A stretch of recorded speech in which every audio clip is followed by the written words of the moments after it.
going for him, you guys. Woo! All right, this is awesome. I'm psyched to be here. You guys seem great. Nothing weird about this. It's not like I haven't been outside in 7 months. No, this is great. This is just dead silence. It's crazy. The fucking energy, just like, it was like you guys came for everyone else. And then I got on stage, you were like, oh, fuck. I just want to address that I am too old to wear this hoodie. I'm not a boomer, but I'm not exactly a fucking gent. I borrowed it from my little sister. Anyway. So last time I was here was like right before all this shit happened. And yeah, I got new things to say. I have a brand new life. I'm a new person now. My cells have turned over. It is bizarre. I remember when it first happened, I was like, okay, I hope I get it. That was my first thought. Because I was like, we got an election season coming up, and I need an excuse not to march. Yeah, sorry. Not a marcher, not a joiner, okay? I don't like it. I didn't march in the Women's March. I don't really care. It's not that I don't care. It's just like if Republicans are trying to control my body, they're not gonna fucking control my weekend. Sort of seems like I'm handing over more power, doesn't it? Yeah, and I'm at this age now where it's like I feel the same way at a march that I do at a concert. You know, I'm like, I think I'm too old to do this. Everybody's chanting. We're all on the same side. I can't do it, you know? It's been a weird, you guys are not on my side with this at all. I did march in the BLM thing. I did do that. But I went and it was so funny because it was like all like young white kids and like black activists being like, put your fists in the air. And then white kids being like, is this okay? It's just fucking hysterical. It was funny to me. I love that the BLM thing just turned Instagram into a pamphlet on how to not be like your uncles. Like I used to go on Instagram to see like ass, dogs, like an inspirational quote or whatever. And now I go on and it's like, just don't be your grandparents. I'm like, okay, got that, fair. I don't know, did you guys do the whole thing in Chicago where you get on the rooftop and you clap for all the healthcare heroes? You know, every night you get up, no? Okay, some of you did. The rest of you were like, no, we fucking hate them. Here's the thing, I wanna say this, my sister is a nurse. And yeah, nobody appreciates nurses as much as they do.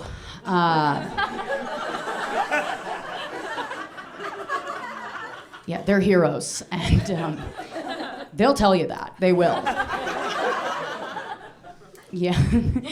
I'm like, I wonder what's louder at the hospitals. Is it the fucking ventilators or the sound of these nurses patting themselves on the back? It's not that what they do isn't heroic. It really fucking is, but it is a bummer to hear about, and they never stop telling you about it. Oh my God, do never ask a nurse what their day was like, okay? Because they'll just tell you the saddest story you've ever heard, and they'll open with it. They don't give you a chance to talk about your shit at all. They don't, you know what I mean? Like, and there's no way that you can answer a question after they've told you either. Like, I called up my sister, I was like, hey, how was your day? She's like, it was really rough. I had to pull the plug on my favorite patient. I was like, what do you do to the ones you don't like? What the fuck? She did not like that. She was not a fan of that. Not everything has to be fucking funny, Rosie. I was like, yeah, but you set it up. I feel like I knocked it out of the park. We're both killing, bitch. Yeah, both doing our jobs. I don't know, man. Did you guys see the video? There was like a viral video of nurses dancing to cheer up COVID patients. Yeah, that was a little insensitive. I'm like, you're dancing for somebody who can't fucking breathe? Do you fucking walk a tightrope to cure MS? It's crazy. And that's sort of my problem with like the whole thing where we were getting on our roof every night clapping for the healthcare heroes during the beginning of quarantine. And it went on for a month and I was like, okay, this is cute. And then it went on for 2 months and I was like, okay. And then it went on for 3 months and I was like, okay, everyone's dead already. We're just cheering for the losing team at this point, folks. You know what I mean? I was like, this is great if you don't have COVID, right? Because if I had COVID and I'm laying on my deathbed, FaceTiming my family, and they start clapping for the bitch holding up my iPad, I'd be like, all right, where's the plug? We're gonna fucking turn the lights out right now on this whole operation. Right? It's fucked up. Also, it's really fucked up to tell a COVID patient to stay positive. You just sound like their last test. Okay, you guys were not into that. Just a little wordplay joke. Yeah, I did worry when all of this started, right? I mean, because it's like, it's the darkest year we've all had, and I'm a really dark comic. So I have a lot of thoughts to get out. You know what I mean? Like, I was like, this is fucked up, but like, also I've kind of hit the gold mine right now. Cause like, we were all like, we got shoved in our houses, we couldn't see any of our friends. I was like, I think suicide rates are gonna go up, but only if you really mean it. Right, cause Amazon's gonna run out of rope. And listen, don't get me wrong, I mean, I feel I don't think suicide's funny, but I do think it's hilarious to want to kill yourself and then have to wait 3 weeks for the rope to arrive.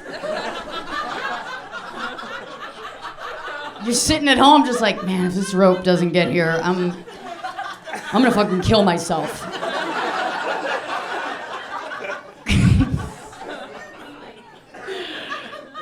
It's fucked up. I don't know. I've had a lot of time to like get in touch with my feelings. Too much time to get in touch with my feelings, right? Like I remember when people talked about social anxiety, as if that's a thing anymore. Right? I don't know if social anxiety was ever a thing, because anxiety is a very real fear based on a non-real threat, right? And everybody that, has social anxiety, it's like a debilitating fear that you're not fun at parties because you're not. Have you ever met somebody with social anxiety at a party? It's crazy. They come up to you, their eyes are bugging out of their head, they're like gesturing wildly. They just clam onto you. They're like, isn't this terrible? They look like they're on a horse that fucking got out of control. It's crazy here, right? It's like, yeah, this is terrible now, because you showed up. I didn't think I had anxiety. And then I realized that not everybody fears that they've been poisoned every 3 days. Yeah, you guys don't? That's not relatable? Yeah, didn't know that was I just started worrying every 3 days that I had been poisoned, that I'd eaten something from the bodega in a wrapper that somebody had put DMT in. Like that's a real fear that started to plague me. Yeah, and some of you, the more forgiving ones might be like, well, you could have been poisoned, it's possible. And it's like, yeah, if I was a French dictator. But I'm a clown. And I had to go back to therapy. I was like, I gotta talk to somebody about this, right?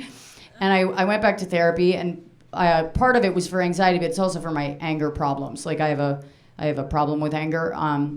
Well, I don't. Other people in my life have a problem with my anger. I should clarify that. I don't have a problem with it. I love it. It is my favorite emotion. Absolutely. My favorite fucking thing. People say it's toxic. I'm like, well, so is cocaine, and that feels amazing. So Makes people think they wanna listen to you, you know? It's great. It's fantastic. I mean, you can say what you want about anger, right? But love never convinced me I was strong enough to rip the hood off a moving car. Feels good, folks. Sure that you guys are like, wow, this is shocking because she looks like she's here to babysit our kids. But she has the personality of a one-legged woman. She is very severe. Yeah, I am. I am straight. I should clarify that. I just have a real pussy-eating voice. Real set of dyke pipes right here. Yeah, but I am into men. I don't know why. Struggle with that. Any other straight women struggling with their sexuality in here? It's tough. Shit got even weirder after the Me Too movement. I don't know how, but you guys got like creepier after that. You know, because you were all apologetic about it. Like it was very, like you would try and you just like stumble up to us in a bar. You'd be like, "Where are you from?" I was like, "This is gross." You know, you're always wet. I'm like, where's the moisture coming from? Richard. I digress. No, I did try to be a lesbian. I tried it. I gave it the college try, and by college try, I mean I literally tried to fuck a woman in college. Went to a liberal arts school. Yeah, so you know, you get a BA in tap dancing and eating pussy, whatever. Yeah, you do a semester of broads. Anyway, it was terrible. That was like a Tourette's thing. Yeah, lesbian sex is not for me. I gave it a shot, and to me, it just goes on forever. It's like hearing a stoner tell a story. You're like, where is this going? What the fuck? But yeah, where the fuck was I in my set? I've had 2 Red Bulls, guys. This is, because I just don't have like the energy that I used to have. Like I used to do this every weekend. I just get on a plane, 4 hours of sleep, and like, yeah, talk for 4 hours. Now I fell asleep at 3 p.m. I'm now 100 years old, okay? I pick up the phone like my grandfather now. I'm like, people are like, "Hey, how you doing?" I'm like, "Well, I'm still here. Just waiting for it all to end." Does anybody else feel like you've gotten old? It's crazy. I don't know.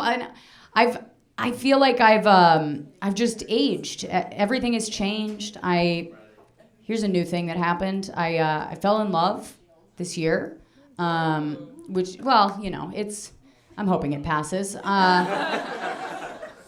No, it's great. I mean, falling in love is like farting in public. You know, it feels good if you're the one doing it. Everyone around you is like, okay, we live in a society. Keep that shit in your house. He's great though. We got engaged. Yeah, we got engaged on the 3rd day of quarantine. Not so fast. 3rd day of quarantine, got engaged. All right, that is bad idea. Yeah, we thought this was gonna last for like, I mean, I said yes, obviously, because I thought we had 3 months to live, but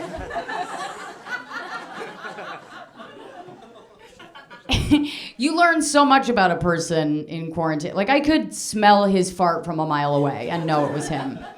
You know what I mean? We know each other too well at this point. He decided to go vegan in the middle of a pandemic. Anybody else live with somebody that was like, "I'm gonna change my life right now"? I'm like, that's the dumbest shit I've ever heard. Now is the time to fall the fuck apart. We have 6 months in our home. What the fuck are you trying to better yourself for? It's not fair. Also, vegan, like how are you gonna know if you lose your sense of taste? Right? We just find out he has COVID because he can't smell his own farts anymore. Anyway, he's very sweet. I love him so much. He's just a big, tall idiot. And here's the thing: people ask me like, how did you fall in love with him? And I don't really have an answer for that because it's not a fairy tale, right? Like, I'm in my 30s. It's not a fairy tale. We were at a wedding together. He was dancing. I was like, this man looks like a deck chair blowing in the wind. I was like, how are you stiff and fluid at the same time? It looked like somebody tried to defrost a T-bone in their dryer. It was crazy. But yeah, and people go, well, how did you fall in love with him then? I was like, I don't know. I mean, I was not attracted to him. And then we fucked and his face changed. And that's what I'm telling our kids. It's crazy. You know what I mean? Like, how long have you guys been dating? Over 6 years. Okay, so how did you guys meet? Match.com. All right, so you liked his face. He said not really, so you've rewritten the story at this point. Yeah. It's like when a relative dies and you're like, no, I really loved them. You're like, I don't want to tell the real story, right? I hate when we do that. I just want to tell the real fucking story of like how we met, right? I was not attracted to him. Honestly, he was the first white guy that I dated in 6 years. So I went back. I feel it's not great timing. Feel a little guilty about it. I do. Every time he makes me come, I feel like I yelled "All Lives Matter." Fuck. How do you make me do that? Yeah, they say once you go black, you'll never go back. It's not necessarily true, folks. It's that once you go black, you might go back. But white guys will seem gay. See a lot of stone cold white faces staring at me right now. I just want you guys to know, it's just that you're very carefree. You're about as carefree as the Pride Parade. And I was in the car with him the other week. He was like, I hope Froyo makes a comeback. I was like, we're in a new world. This is different. I woke up on Thanksgiving. He was like, everybody loves Thanksgiving because the family's all together. I was like, did my dog learn how to talk? The fuck? What kind of Disney movie am I living in? What is going on? People asked me when he proposed, they were like, were you surprised? No, I wasn't surprised. I'm in my 30s. I orchestrated this entire thing. It was basically a short film I directed. He tried to surprise me. He did. He tried. He went out, he got takeout, brought it home, put the ring in a little to-go box. He goes, hey, if you want some sauce for the tiramisu, it's right over there. I was like, okay, well, that's not a thing. He's like, can you just open the fucking sauce? I was like, you mean the fucking ring? I was like, all right, we're doing this. You know, I was like, oh my God! Like, no, it wasn't. I picked this fucking ring. I knew what the ring was gonna look like. I was like, I'm on a text thread with you and my mom. Come on. They've had to resize this thing 3 times. And it's my birthday, so, tipped me off. The only way to surprise a woman in her 30s with a ring is to do it with a weapon, okay? If he had come home with a hammer and pretended he was gonna kill me, and then suddenly just was like, yep, just kidding, you wanna get married? I'd be like, okay, you got me. That was good. That was fucking good. Scared for my life. Let's fucking do it. People said I was, and here's the thing, we actually got married about 3 weeks ago. Yeah. It's so funny when people clap for that, because they're like, you found someone to love you. And it's like, yeah, it took a really long time. It's crazy. Like everybody said I was a bad bride. They said I walked down the aisle like I was late for work. And it's true. They're right. I came up with like diner waitress energy. Like, what do you have? Like, I had my fucking bouquet in one hand, like it was my notebook. And I just like marched past him. But I feel like I don't know, at my age, it doesn't feel like I should be having a second wedding. This should be, you know what I mean?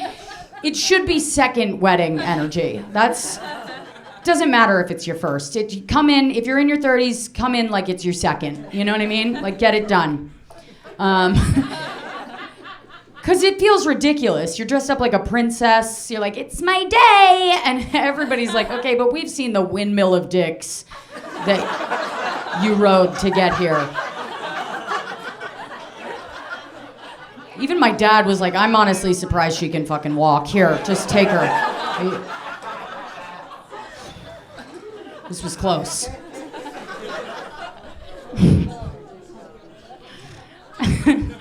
My sisters were all there. I have a bunch of sisters, you know. They were there. My one sister, she was dating somebody new, and I know that because she skateboards now. You know, we've all seen that when somebody's like dating somebody new and they're like, you know how I've always loved kabuki theater? And you're like, have you? And they're like, yeah, I've always, my whole life, I've loved kabuki theater. And anyways, this guy is a kabuki director. And you're like, I knew this was a dick-related interest. My sister's like she's like posting videos of herself like fucking up ollies online. And I'm like, okay, whatever you gotta do. I've been there. Anyway, I was talking about my wedding and I got distracted just to make fun of my sister. What else was gonna? Oh yeah, my husband and I, we look exactly the same. We both have blue eyes. We both have blonde hair. We look like brother and sister. And but at least I know our kids are gonna be special. Yeah, that's a special needs joke. Catch up. I know you're not supposed to like say the word retarded anymore, you know? Like I know that because I was told. And I was told that and I was like, okay, well what do I say instead? And they go, you have to say mentally handicapped, special needs, or something else. And I was like, well, aren't retarded people gonna have a tough time keeping up with all these terms? Thinking about them. How compassionate are we being? That's the thing, everything's so fucking extreme now that everyone seems like such a hypocrite, you know? Like I love how liberals were all of a sudden, it's like, it's okay to victim blame if Trump gets COVID. You know what I mean? They're like, well, Trump got COVID, and we're like, well, what was he wearing? Nothing? Okay, he was asking for it. It's like we're all so full of shit. Crazy to me. I was watching the VP debates and then looking at Twitter. It's just the same fucking joke over and over again about that fucking fly. I was like, that fly is looking for a new pile of shit and it's gonna land on every one of your tweets. My favorite was that Megyn Kelly was like, she went online and she was like, take it like a woman, don't make faces. And everybody was like, she doesn't need your fucking advice. And I'm like, hold on, that's just Megyn Kelly's nightly affirmations, okay? She just gets her through it with her husband.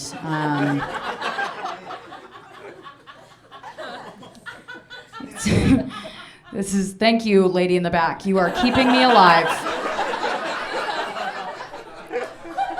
I'm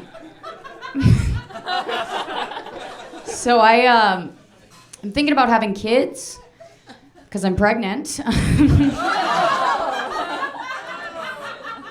No, I'm just kidding. I was when I wrote that joke.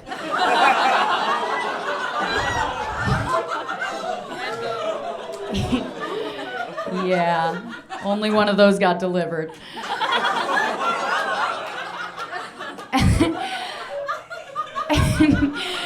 Here's the thing. I am pro-choice, obviously, but I do think abortion is murder, and I'm fine with it. I am. I'm cool with it. Because here's the thing, okay? Here's the thing. If anybody's Republican in the room,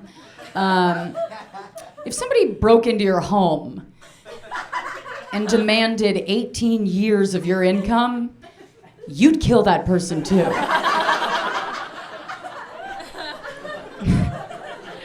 And that's a murder in self-defense. Yeah, that's just stand your ground law. See, it's not that hard to understand each other. I don't know, man. I went to Planned Parenthood for my abortion. Great organization. Really great organization. They do a lot. They really do. They do more than, it's not just like a drive-through for killing. Drive-through for drive-bys. No. It's more than that. They do a lot. And we were really worried that they were going to suffer during the Trump administration. And I don't know. I don't have the numbers, and I don't give a shit about them. I don't like read up on that shit. But I will say that they seem to be doing well. Okay? Because I went in there, and they were like, would you like us to turn down the lights and play a little spa music? I was like, for my abortion? What are you gonna give me a Chardonnay? Or are we trying to reenact the scene that got me here? What's going on? I mean, I almost said yes, but then I thought about my next massage. I was like, I don't want to kill two things I might love in one day. That is always where people draw the line, and it's like, you've been laughing up until this point, so you're already bad people. Just so you guys know. I do think I might want kids. I'm like at the point now where I'm like, okay, let's do this, you know? Because I'm married now. Feels like I've trapped a man. I can ruin my body.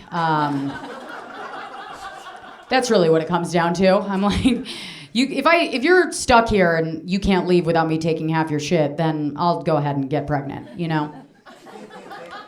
Yeah, because I'm gonna ruin your life too. I don't know. I think there's something hot about that, right? There's something really hot about being like, because I used to love unavailable men. I used to love those guys. Like, if a guy forgot my name, I'd be like, he's just challenging me. Like, if you think your emotional distance is gonna push me away, I had an absent father. I've trained my whole goddamn life for this.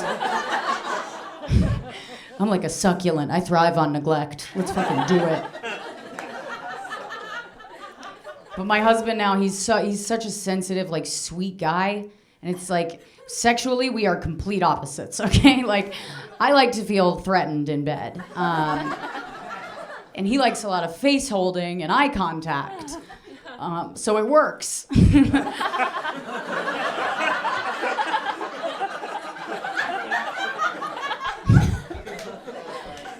Yeah, I thought I'd been choked until he was like, I want to build a future with you. I was like, holy shit, I can't fucking breathe. This is fucking hot. He's gonna ruin my life. Yeah. I don't know. So I feel ready. But I don't know, man. It's like, I was afraid of having kids for a really long time because I grew up in a really big family. And I don't know about you guys. How many of you like your families? By a round of applause. Okay, that's a long applause break for your family. And this joke is not for you. Yeah, I don't like my family. I don't understand why I have to. I didn't pick them. I didn't pick them, you know? They're not my favorite. I know that family is considered a Christian value, but I don't understand why, because Jesus left his. Yeah. Once he leaves Bethlehem, you don't fucking hear about Mary and Joseph ever again. He just starts bragging about his fake dad in the sky, and we all see where that got him. Just think about that next time somebody tells you to clap for your families. Nobody likes somebody who brags about their dad. Yeah, and I think the reason why Jesus didn't go home for like Christmas or whatever every year is because he was busy. He was doing cool shit. And you can't do cool shit with your family around. They're gonna ruin it. Whatever you're excited about, they'll just fucking poke a hole in it. They'll just watch it drain right out of you, and they'll like doing it, you know? Yeah, I don't think, like, if I was Jesus, I couldn't turn water into wine with my virgin mom there. Being like, should you be drinking right now? It's before noon. You know. I don't know. I came from a really big family, and I love my family. I just don't like them, you know? There's a difference. Like, my family's very overcrowded, okay? Like, I grew up with 4 sisters because my parents were trying to fix the marriage with a boy. If you have 5 girls in your house, you're like, okay, that's how many times they were willing to try to get what they really wanted. So every single one of us was a mistake. You know what I mean? And obviously that marriage did not work out because 5 girls, nobody had the upper body strength to keep them together. It's a joke about women and our strength, but we're not great at laughing at ourselves. I don't know, man. I love my sisters, though. I've been through a lot with them. Here's the thing. Whenever I tell people I have 4 sisters, they always say the same thing. They always say, oh, my God, your poor father. I'm like, he did it.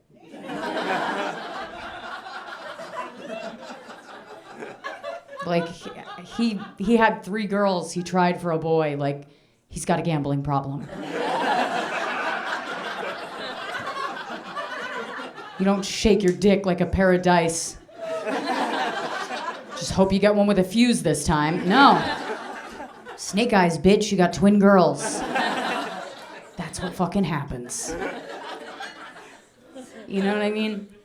And I love my sisters. I'm very close with my sisters. We fight constantly, but that's what having sisters is. It's the greatest thing because you always have an alliance with one of them against the other one. Like, we have a group chat, and the best part about it is going outside of the group chat to shit on something that somebody said in the group chat.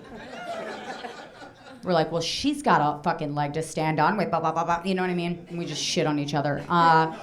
It's beautiful. It's like, you feel like politicians in like an episode of The West Wing that nobody gave a shit about. But yeah, I've been through a lot with them. I had one sister that passed away. She passed away a long time ago. I want everybody to relax, okay? Because I'm gonna tell a joke about it. And I need you to loosen your assholes. She passed away a long time ago. Everybody's okay, especially her. Because listen, I've never been dead, but I could use a forever nap. I'm not suicidal, but like I do think about it. You know what I mean? I think about it the same way that like a rich guy thinks about going on vacation. Like I'm like, one of these days I'm just gonna go relax forever. I think the only difference between me and like some rich person, the way they think about vacation, he doesn't have to summon the will to get his family on a plane and go to the beach. And I can't bring my family with me. That just got real and sad. But no, anyway, so my dead sister, she is the sister I get along best with. She's a great listener, okay? Because she can't talk anymore. And whenever I tell people that I have a dead sibling, they all get weird, like so many of you are right now. They act like it's their tragedy, you know? They like slump their shoulders and they act like they knew her, you know? They're like, oh no, how did she die? And I'm like, well, she drowned. And then they go, how did she drown? I'm like, it's water. It wasn't Willy Wonka's chocolate river. Like, what the fuck? It was a waterfall of cum, and she was never seen again.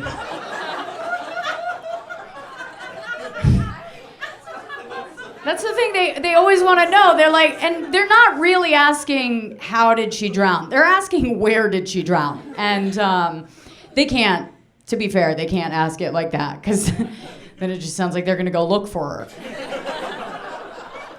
Where did she drown? I'll be right back. You know what I mean? So I have to fill in the blanks there. And I hate doing that because here's the thing, this was tragic. It was terrible. Worst thing that happened to my family. But my sister drowned in a jacuzzi, which it's a pretty festive place to go down, right? Just throws off the story a little bit. It's like getting shot in the head with a t-shirt cannon.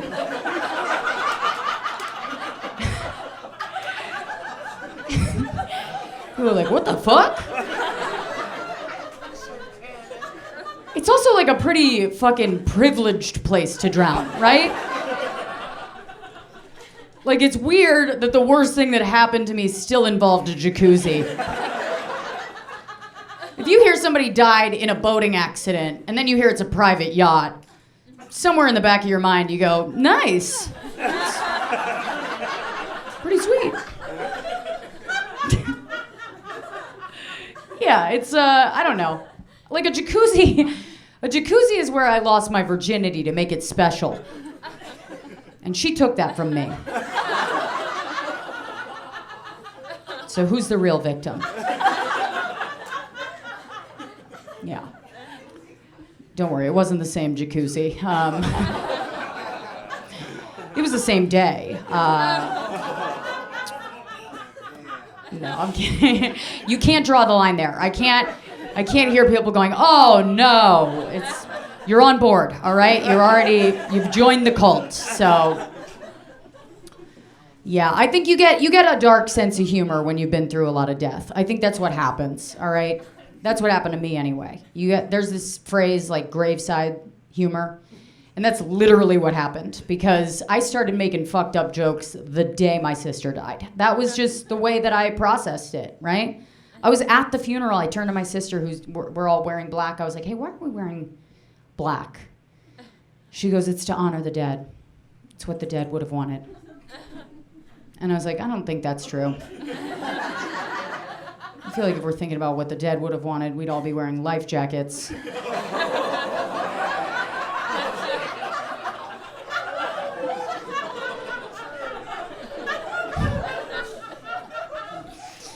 And that's why I don't get along with my family. That's why I love this job. They're like, all my life, they were like, you're a bully, you're mean. I was like, I'm gonna make money from this someday. You motherfuckers are gonna be sorry. I did get in trouble once. My dad, he stopped talking to me for like 2 years. Not 2 years, it was a year. But that's long enough, right? Because he read my tweets.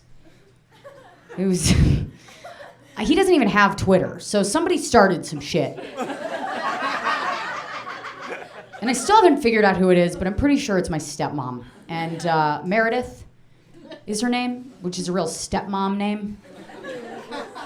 Right? Like he heard, I said it like it was Seinfeld. I was like, Meredith. Like it was like, Newman. But yeah, so somebody showed him my tweets, because here's the thing. I slept through my sister's college graduation, right? I'd been doing the road every fucking weekend. I was exhausted. I was sleep deprived. And I woke up and I slept through the flight, right? And everybody in my family was like so mad. And I just started tweeting shit about it, right? Because I was like, here's the thing. When I'm wrong, I like to research reasons why I'm right. And then write jokes about it, right? So I started researching what the acceptance rate at her college was. Perfectly reasonable, right? I was like, the acceptance rate at her college was like 89%. And I was like, what the fuck? Why are we even going to this fucking thing? Why is anybody going to this fucking thing? You know? I was like, statistically, it's harder to get AIDS than it is to graduate from her college, so. And then I tweeted that. And then my dad read it. So yeah, I'm not a nice sister. I'm a mean sister, okay? But I'm the oldest. I'm responsible for the balance of power, right? And I take that very seriously. And I feel like there's like an important announcement happening in the front row. Oh, okay, last call. Last call, everybody. By the way, round of applause for your waitstaff. They're literally... I'm so fucking happy. I can't tell you guys how good it feels to feel indoor laughs, okay? Because I've been yelling at people in a park in New York City. Just families trying to have a nice time. No mic. I just walk up under a tree, just start telling them about my abortion. They're like, we're trying to... I just wanted to get out of the house. But this is I need to do this shit. Like, I need comedy. It's like, I love it. I need to do it. And part of it is that I'm just such a fucking addict personality. Like, I've been sober for 13 years this month. Don't clap for that. I'll relapse. It's too much. Gotta keep things even, you know what I mean? I don't recommend it. I do not. If you are drinking, keep drinking. Just keep it up this year. Yeah, you can go to rehab next year. Take another year off. You'll be good. I don't know. Here's the worst part about being sober, is that every holiday now is just an excuse to get plastered, right? That's all it is. We're not celebrating Christmas for the joy of Christmas, okay? We're trying to get drunk in front of our dads. We're not celebrating New Year's because it's a new start. We're trying to forget the year before, right? Every holiday is that now, especially as you get older. So as an alcoholic, I just sit there watching my friends get plastered, knowing that I would be better at it than all of them. So I just feel like a benched athlete. Just here for the love of the game. Just knuckles white. I would level this fucking place. I still think like an addict, okay? 13 years sober, still. I heard there was an opioid crisis. My first thought was we're running out of heroin. That's an addict's mind, okay? I was like, oh shit, we gotta make more of this shit. They're gonna rob us blind. Did I already tell this joke? No, okay. Red Bull. Yeah, you guys have been so fun, by the way. The last crowd was very resistant. Yeah, no, I mean, you're amazing. Some of you are a little resistant, but that's fine. We're gonna do some rape jokes. The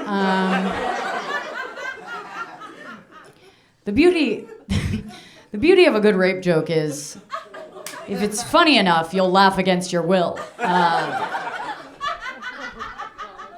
No, I don't have any rape jokes. I feel like I have done everything that I wanted to do. You know, like I remember the first couple months of this, we did fucking puzzles. Remember when it was cute? Everything was cute, and we were like, we're gonna learn a skill. I'm gonna learn a trade. Yeah, which is fucked because it was literally collective trauma we were going through. And it was so fucked up to see people go, why don't you do a puzzle? Like if somebody's just gets out of a car wreck and you're like, do some puzzles. It'll take care of itself, you know? It's fucked up. I don't know. There's more to that. Oh, I got a puppy. Did anybody else get a puppy in quarantine? That was fucked up. It was a mistake. Real big mistake on my part. Listen, I love dogs, and I used to have so much respect for my dog that he was so happy that every day was the same. And then quarantine hit, and I was like, oh, you're just a fucking idiot. I love him, but he's a fucking moron. And I did not know. I just thought he was an enlightened being. And turns out it's the same. Just being a fucking moron and being an enlightened person or thing is the same. My dog has separation anxiety. He's I had to take him to the vet and be like, what's happening here? He's licking the walls. He just looked like a haunted movie or something. Took him to the vet and I was like, what do I do? She goes, we gotta get him canine Xanax, which seems ridiculous, right? But it really fucking worked. Like, I took one of those. I'm not worried about him anymore. Seems chill to me now. It's like, we're chilling. Yeah, so my husband and I, we got a puppy about a month into quarantine, and it was the biggest mistake we ever made. I mean, she's cute. She's very cute. Her name is Mouse. She's a terrier mix. She's a huge whore. Huge whore. Horniest dog I've ever seen. We call her a North American dickhound. She'll go to the dog park, just let a pit bull climb on top of her. She'll look back at it. We're like, that's fucking disrespectful. In front of your parents, you're gonna look back at it? We have a whole joke. We're like, yeah, she has an OnlyFans. She shows people all of her nipples. She's keeping the family alive. No, but she ruined our sex life. She really did. For like a couple months there, I was like, are we ever gonna fuck again? We're just constantly taking her out to piss. Like, everything that we love is getting pissed on. She pissed in my hair, guys. Yeah, she got loose from a crate. She jumped on the couch, and she got so excited to see me, she pissed in my hair. And I was like, I've never gotten so I just turned red. I was like, whoa. Like, my husband, I could just see his face go, like he was terrified of me. But like, finally we were like, okay, we gotta fuck, right? So we like put her in a crate, put her out of the room. We get to business. She starts screaming. Like human screams, where we were like, the neighbors are gonna call the cops. You know what I mean? But we hadn't fucked in so long, we were like, just get it done. And I don't know if you've ever seen a cooking show where the buzzer's already gone off, but they're just trying to finish the meal. That is the way we fucked each other. It was just slamming our genitals together sloppily. I think I literally said, just finish. That's what I said. Yeah, so I'm excited to have kids. They will be going in a crate, by the way. I feel like we've watched every single thing there is to watch on Netflix, on Hulu, there's everything. I've watched documentaries about shit I do not care about. I watched a documentary about a man who befriended an octopus. And I cried when the octopus died. Yeah, I did just ruin it for you, but if you're excited about that, your life is sad. I've watched everything there is. The only time I didn't watch TV was when I was on my honeymoon. And we went to Tulum for my honeymoon, which if you haven't been to Tulum, it's, Tulum, Mexico is like if an influencer was a town. That's what it is. It's like where Joe Rogan fans go to process trauma with DMT. And I know there's some Rogan fans in here. I can feel that. Okay, I see your dumb fucking faces. Listen, I love Rogan as much as the next guy. I really do. But it does make idiot men feel deep. And yep. And if you're in a relationship with a man who is into the Rogan experience, it's not going well. He's gonna leave you. Did that get too real in here? Yeah. I feel like I just fucking read your palms. But yeah, it's a horrible town. I was like, this is the craziest place I've ever been. It was, you know, there's a lot of white women wearing like Tibetan whore costumes asking you to come to their full moon ceremony. And like my husband took me to like the beach. There's like a topless beach. And he just kept telling me, he kept being like, that woman looks lost. I'm gonna go help her. And I'm like, her tits are out. She's oiling her tits. I was like, I'm not getting pregnant here. I don't know why we came here. Like, I don't want to bring people into this world. What the fuck was I? Oh yeah, Netflix. Sorry, I truly have had way too much of that, and I'm gonna die. Had way too much Red Bull. I'm gonna tell one more joke, and then I'm gonna fucking beat it. But yeah, so I've seen everything from My Octopus Teacher to Disney movies I watched when I was a kid, and Disney fucking lied to us. Okay, I'm watching it as an adult now. I'm like, they fucking lied, because they taught me that a man was always gonna save me, and that's hilarious. Right? because I should have seen a Disney movie where the princess had to save her fucking self, right? Where she wakes up in a house full of dwarves and goes, okay, I have a drinking problem.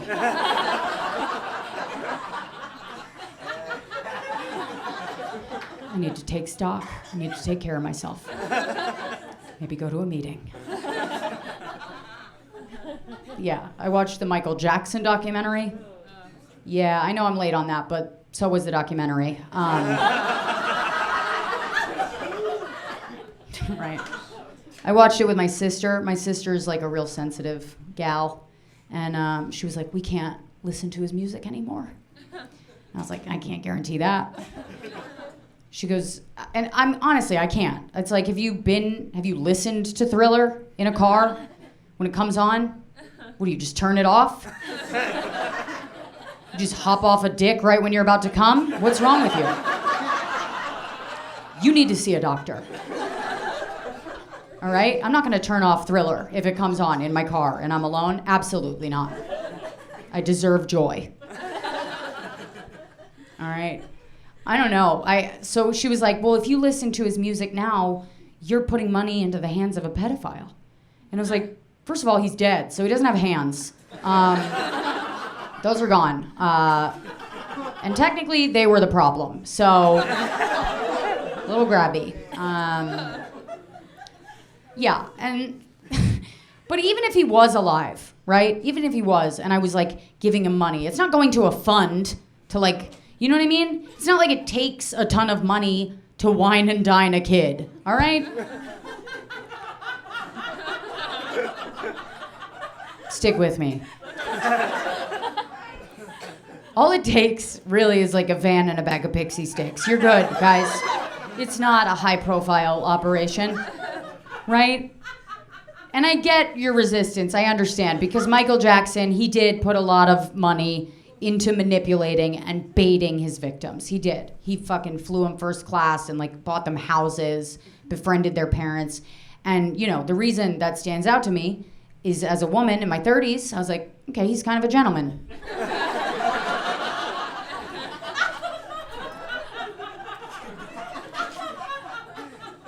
I'm watching this going like, good God, I mean, no straight guy has ever taken me on a Ferris wheel, let alone built me one in his front fucking yard. So I feel like if there's anything positive to glean from the experience of watching this, it's that straight guys could take a note about the art of seduction from watching Leaving Neverland. All right, the target audience is different, but the tactics should be the same. All right, you want to be with us? Groom us. Groom us like a pedophile would. I want to see pedophile commitment. I'm not going to get in your van unless it's a BMW. And listen, I'm not trying to make fun of pedophilia. I get that it's a sickness, all right? It's a sickness and it creates trauma and it's sad. But I think we're all sick in our own way. And that fucking creates trauma in all kinds of ways, right? Like I'm a drug addict, right? So I'm sick in my own way. Pedophiles, they want someone that is unavailable to them. So did I. They were just grown men. The only difference between me and a pedophile is I fuck children my own age.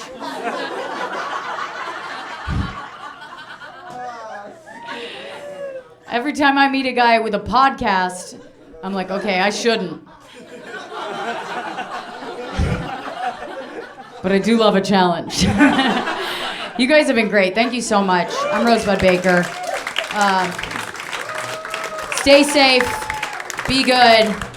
We'll see you again soon. And keep it going for your host. Don't get up yet.